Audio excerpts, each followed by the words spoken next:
Good morning student. आज हम लोग जो है डिफरेंशिएशन का ऑब्जेक्टिव पढ़ेंगे और पिछले वीडियो में हम लोग जो है क्वेश्चन नंबर 9 तक डिस्कस कर लिए थे और उसमें जो है डिफरेंशिएशन से रिलेटेड बेसिक कॉन्सेप्ट पर भी डिस्कस किए थे। अगर आप जो है इसके पीछे वाले वीडियो को नहीं देखे हैं तो आप उस वीडियो को भी देख लीजिए ताकि जो है डिफरेंशिएशन आपको अच्छी तरह से समझ में आ जाए और उसका जो भी ऑब्जेक्टिव आप पढ़ रहे हैं आपको समझने में कोई परेशानी नहीं हो। तो मेरे प्यारे बच्चों, हम लोग जो है एग्ज़ाम को देखते हुए पढ़ रहे हैं ताकि जो भी एग्ज़ाम में क्वेश्चन डिफरेंशिएशन से ऑब्जेक्टिव टाइप में आने वाले हैं वो हम लोगों को दिक्कत नहीं करे और वो क्वेश्चन हम लोगों से अच्छी तरह से बन जाए। चूँकि स्टूडेंट इस बार हम लोग टारगेट किए हैं कि 50 में 50 ऑब्जेक्टिव हम लोग को बिल्कुल जो है सही सही बनाना है और आप लोग को पहले से पता है कि टोटल 100 ऑब्जेक्टिव जो है पूछा जाएगा और 100 में से मात्र हम लोगों को 50 ऑब्जेक्टिव ही बनाना है। तो स्टूडेंट आपके लिए बिल्कुल आसान है, सिर्फ आप जो है डेली का ऑब्जेक्टिव क्लास करेंगे। हम कोशिश करेंगे स्टूडेंट कि जो है आपको एक दिन में 1 से 2 वीडियो देने का प्रयास करेंगे जिससे आपका जो भी टॉपिक अगर छूटा हुआ है तो जल्दी से जल्दी आपका जो है कैप्चर हो जाए और ऑब्जेक्टिव में आपका कोई भी मार्क्स जो है एक भी मार्क्स जो है नहीं कटे, है ना। तो चलिए स्टूडेंट स्टार्ट करते हैं। देखिए स्टूडेंट, सबसे पहले क्वेश्चन नंबर 10 पे ध्यान देते हैं।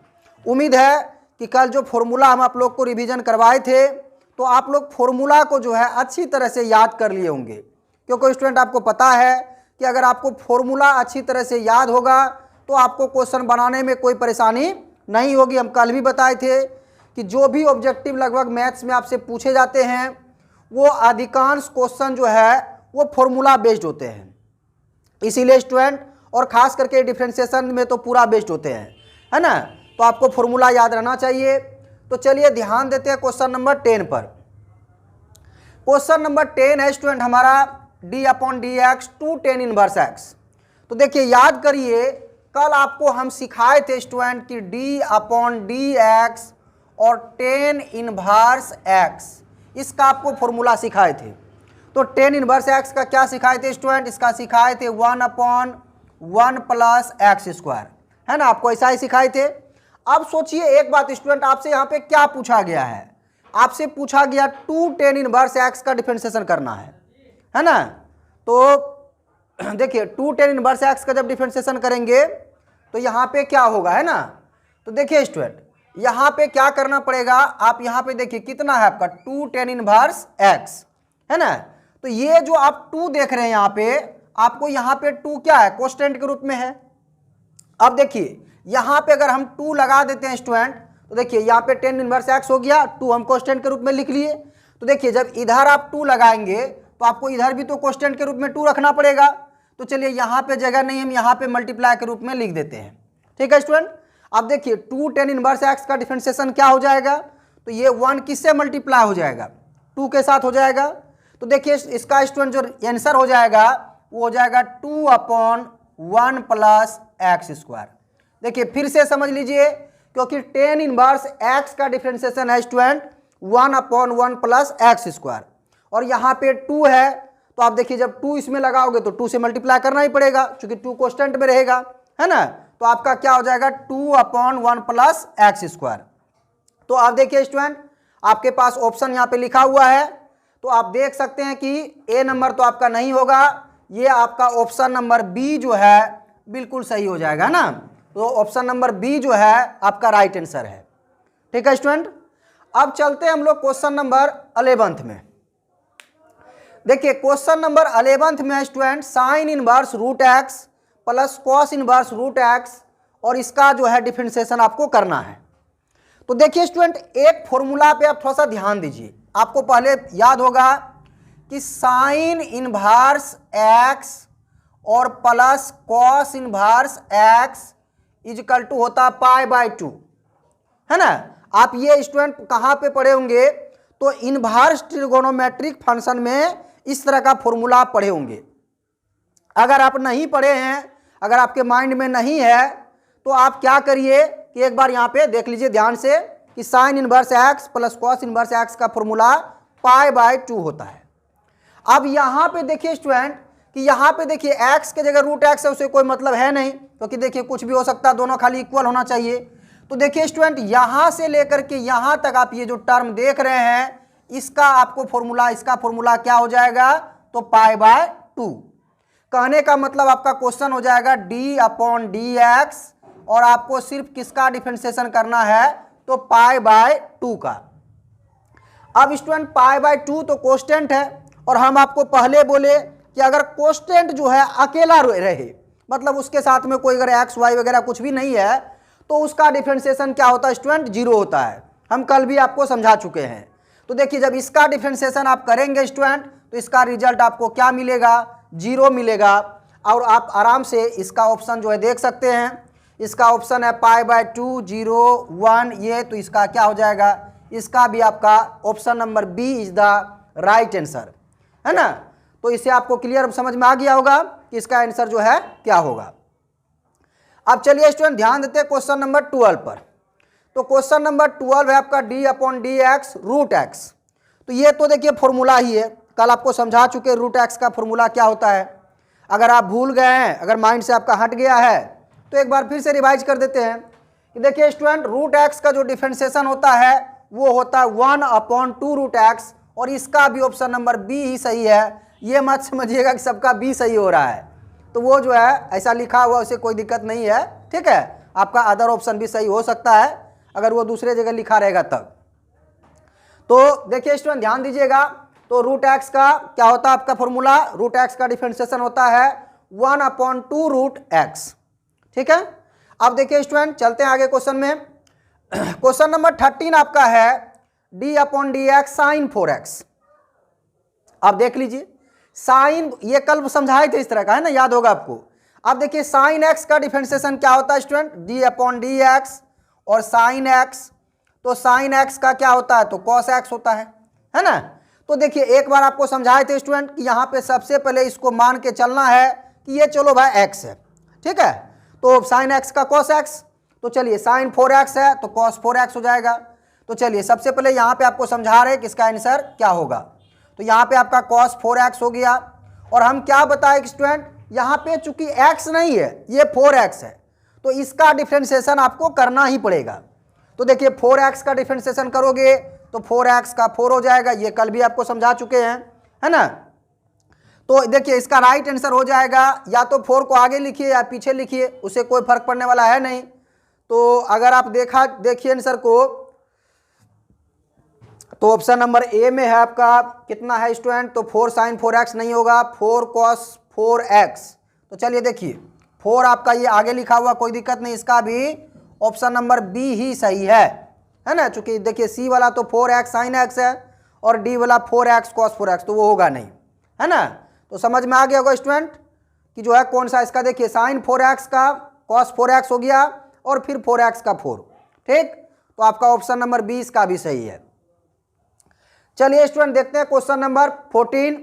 तो क्वेश्चन नंबर 14 है d/dx sec x। तो देखिए sec x का डिफरेंशिएशन आपको याद होगा, ये बिल्कुल फॉर्मूला ही है, इसमें कुछ नहीं करना है। तो चलिए देखते हैं स्टूडेंट, तो sec x का डिफरेंशिएशन क्या होता है, आपको याद होगा कि sec x का डिफरेंशिएशन होता है sec x × 10x, और आपका देखिए इसमें सब में b आपका सही हो रहा है ना। तो चलिए अच्छी बात है, देखिए sec x का क्या हो जाएगा, sec x × 10x। कोई दिक्कत स्टूडेंट, समझ में आ गया होगा। चलिए आगे बढ़ते हैं, d/dx log cos e⁻x। चलिए थोड़ा सा देखिए समझते हैं, जिसके पास नोट्स नहीं है, ऐसे यहाँ से हम लोग जो है आपको नोट्स यहाँ से प्रोवाइड करवाए हैं।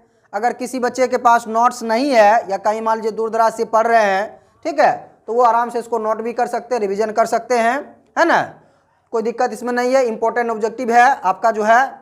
देखिए स्टूडेंट ध्यान दीजिए, यहाँ पे 14 नंबर है d/dx sec x, ये क्लियर हो गया। 15 नंबर में आपका है, कहता है कि log cos e⁻x का डिफरेंशिएशन क्या होगा। अब सोचो पहले, देखिए स्टूडेंट थोड़ा सा एकदम बिल्कुल ध्यान दीजिएगा, ये बेसिक कॉन्सेप्ट पे ही डिपेंड है। सबसे पहले आप मान लीजिए कि ये जो दिया हुआ है ना, ये x है, ठीक है स्टूडेंट, एकदम अच्छी तरह समझिए, कि ये जो दिया हुआ है ये क्या है, x है।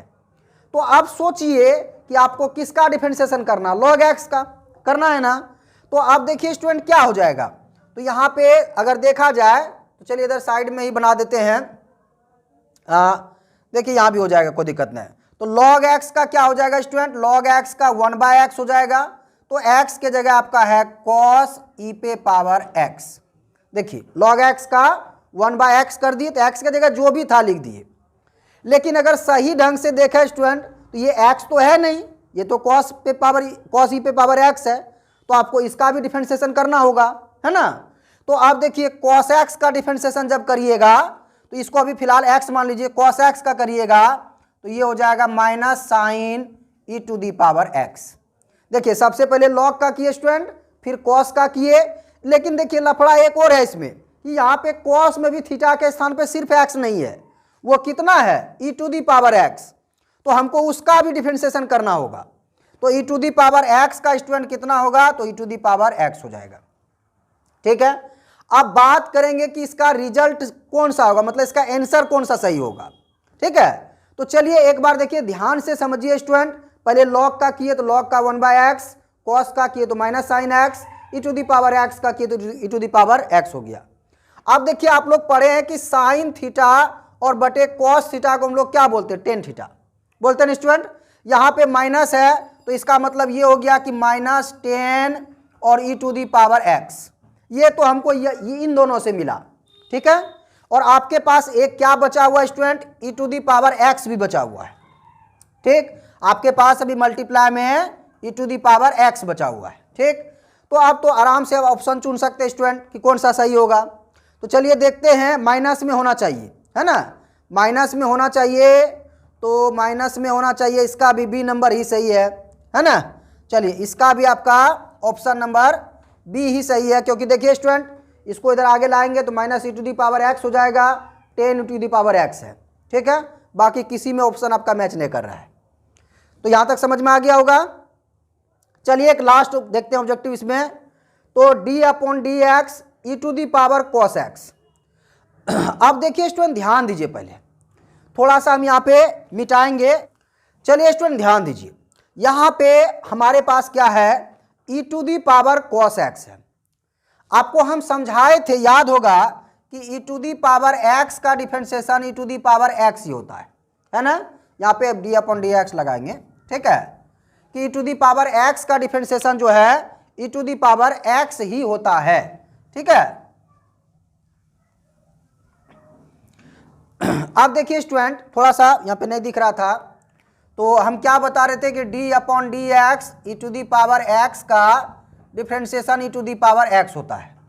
तो उसी प्रकार से यह e to the power cos x है, तो e to the power cos x का भी डिफरेंशिएशन क्या होगा स्टूडेंट, बोलिए। देखिए आपको यहाँ पे इसका हम रिजल्ट निकाल रहे हैं, तो e to the power x का e to the power x, इसका मतलब e to the power cos x का e to the power cos x होगा। लेकिन यहाँ पे ये तो x है ना स्टूडेंट, तो आपको cos x का डिफरेंशिएशन करना होगा। तो cos x का क्या हो जाएगा स्टूडेंट, तो cos x का हो जाएगा माइनस साइन x, है ना। cos x का क्या हो जाएगा, माइनस साइन x। इसका मतलब इसका जो रिजल्ट होगा उसमें माइनस साइन x भी रहना चाहिए और e to the power cos x भी रहना चाहिए। तो चलिए इसको भी देख लीजिए, तो a नंबर में तो साइन x है लेकिन माइनस नहीं है, और b नंबर इसका भी रिजल्ट बिल्कुल सही है, b नंबर ही है। तो चलिए स्टूडेंट देखिए, आप आज जितना क्वेश्चन पढ़े सबका आंसर बी ही आया, तो ऐसा मत समझिएगा कि एग्जाम में भी जो है जो भी क्वेश्चन आएगा उसका ऑप्शन नंबर बी ही रहेगा। ये हो सकता है कि अरेंजमेंट में जो है सबका ऑप्शन बी ही मिल रहा है, ठीक है। आपका कहीं दूसरे जगह लिखा हुआ सी में भी मिल सकता है, डी में भी मिल सकता है ना। तो जो है आपको सिर्फ ये देखना है कि क्वेश्चन किस तरह से बन रहा है और बनाने के बाद उसका आंसर क्या आ रहा है। बाकी वो ए में रहे, बी में रहे, सी में रहे, डी में रहे, है ना, किसी भी ऑप्शन में रहे उसे कोई मतलब नहीं है, आप आराम से राइट आंसर चुन सकते हैं। तो स्टूडेंट आप लोग जो है, उम्मीद है कि आप लोग को यहाँ तक समझ में आ गया होगा, और चलते हम लोग जो है अब नेक्स्ट ऑब्जेक्टिव पर। चलिए स्टूडेंट चलते हैं नेक्स्ट क्वेश्चन की ओर। तो नेक्स्ट क्वेश्चन हमारा क्वेश्चन नंबर 17, और देखते हैं क्वेश्चन नंबर 17 क्या है। तो देखिए स्टूडेंट क्वेश्चन नंबर 17 है d upon d x cot inverse x, और ये भी जो है पूरा का पूरा आपका फॉर्मूला ही है, ये फॉर्मूला ही है आपका, है ना, इसमें कुछ करना नहीं है, आपको सिर्फ कॉट इनवर्स एक्स का फॉर्मूला लिखना है। तो अगर आपको फॉर्मूला याद है तो आप तुरंत ऑप्शन चुन सकते हैं, है ना। तो देखिए d upon d x cot inverse x का आपको फॉर्मूला लिखाए हैं -1 अपॉन 1 प्लस एक्स स्क्वायर, है ना, और आपका ऑप्शन नंबर ए इसका जो है सही है। चलते क्वेश्चन नंबर 18 में। तो क्वेश्चन नंबर 18 है साइन स्क्वायर एक्स। तो देखिए स्टूडेंट सबसे पहले ध्यान दीजिए, साइन स्क्वायर एक्स है, तो जब भी इस तरह का आपको टर्म मिले कि sine square x, cos square x, ten square x, तो देखिए इसका डिफरेंशिएशन कैसे करते हैं स्टूडेंट। तो यहाँ पे अगर इसमें ध्यान देंगे तो इसमें देखिए स्टूडेंट सबसे पहले आपको किसका डिफरेंशिएशन करना पड़ेगा। देखिए सबसे पहले साइन स्क्वायर एक्स है, मतलब स्क्वायर है इसमें, है ना। तो इसमें स्टूडेंट सबसे पहले आपको किसका डिफरेंशिएशन करना पड़ेगा, तो आपको जो है इसका इसमें पावर का डिफरेंशिएशन करना पड़ेगा। पावर का मतलब देखिए स्टूडेंट जैसे आपको बताए थे कि अगर जैसे कि एक्स स्क्वायर का बताए थे, एक्स क्यूब का, कि पावर को नीचे ले आते हैं, अब पावर में से एक माइनस करते हैं, डिफरेंशिएशन में यही करते हैं। तो यहाँ पे भी देखिए जब स्टूडेंट पावर को आप नीचे लाएंगे आगे आ जाएगा, और साइन में पावर में से 2 में से 1 माइनस होगा तो 1 बचेगा, तो आपका हो जाएगा 2 साइन एक्स, ये हो जाएगा स्टूडेंट। इसके बाद देखिए अभी तो हम किसका किए हैं, अभी हम सिर्फ पावर का किए हैं, है ना। इसके बाद देखिए स्टूडेंट अब हमको किसका करना है, तो पावर के बाद बारी आती है इसके बेस का। देखिए ये जो है पावर को हटाने के बाद ये इसका बेस है ना। अब देखिए स्टूडेंट जब बेस का करिएगा साइन एक्स का, तो साइन एक्स का डिफरेंशिएशन क्या होता है स्टूडेंट, तो साइन एक्स का होता है कॉस एक्स, है ना। तो देखिए इसका फाइनली जो आंसर होगा वो होगा 2 sine x into cos x. अब ये ऑप्शन जिसमें मिल जाए, एक बात और समझ लीजिए कि कहीं कहीं पे student 2 sine x into cos x ये जो है फॉर्मूला है एक साइन 2x का। हम आपको इसीलिए यहाँ पे बता दे रहे हैं कि कहीं पे हो सकता है कि इस तरह का डायरेक्ट ऑप्शन नहीं दे करके आपको ऑप्शन में साइन 2x दे दे, है ना, और वहां पे आप सोचने लगिएगा कि वो सर तो बताए नहीं थे हमको ऐसा, हमको तो सर डायरेक्ट डिफरेंशिएशन करके बता दिए थे। तो हो सकता है स्टूडेंट यहाँ पे अगर ऑप्शन नहीं है तो दूसरे जगह आपको ऑप्शन मिल भी सकता है एग्जाम में कि साइन 2x का ऑप्शन आपको मिल सकता है, क्योंकि ये जो है साइन 2x का फॉर्मूला यही होता है, ठीक है। तो चलिए फिलहाल देखते हैं किस प्रकार का ऑप्शन हमारे पास यहाँ पे है। तो हमारे पास 2 sine x into cos x बिल्कुल दिया हुआ है, साइन 2x का ऑप्शन कहीं नहीं है, तो इसका मतलब ये हुआ स्टूडेंट, तो इसका ऑप्शन नंबर ए जो है सही है और इसका ए जो है राइट आंसर है। तो अब देखिए स्टूडेंट चलते हैं क्वेश्चन नंबर 19 में।